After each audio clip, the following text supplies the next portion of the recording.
Alors la réalité virtuelle, c'est finalement de simuler la réalité. S'approcher du plus réel parce que quand on met le casque, on peut être un petit peu perturbé finalement. La réalité, on y est habitué, hein, elle a une certaine couleur, une certaine texture. Dans le casque, ça simule la réalité, donc il y a des couleurs et des textures qui sont différentes. Ça permet d'être très dépaysé, mais aussi d'être rassuré et de pouvoir profiter. On va pouvoir se téléporter si on veut, si on n'a pas envie d'aller d'un bout à l'autre à pied. On peut tricher sur la gravité, on peut tricher sur... On a accès à toutes ces lois physiques qui ne sont pas modifiables dans le monde réel, mais là on est un petit peu comme dans un jeu vidéo. Donc finalement tout est faisable, tout est modifiable. Alors dans le musée, en fait on a deux grands axes pour l'instant. On a plein de chantiers en cours, mais on a deux grands axes. On va parler évidemment de la Guyane, grâce au projet Ma Guyane vue du ciel, mon village vue du ciel. On va pouvoir aller voir les endroits très loin, presque inaccessibles en Guyane. L'intérêt c'est que en Guyane, des fois on est très isolé. On peut être très loin sur le Yapok ou très loin sur le Maroni.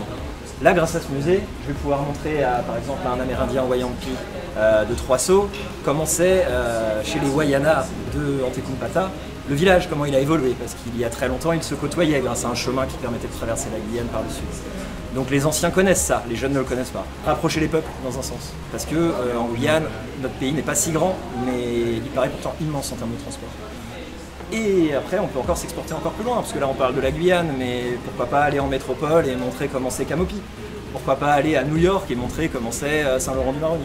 Voilà, le but ça va être de rapprocher les peuples et rapprocher les cultures, et en général quand on se connaît bien, ça marche.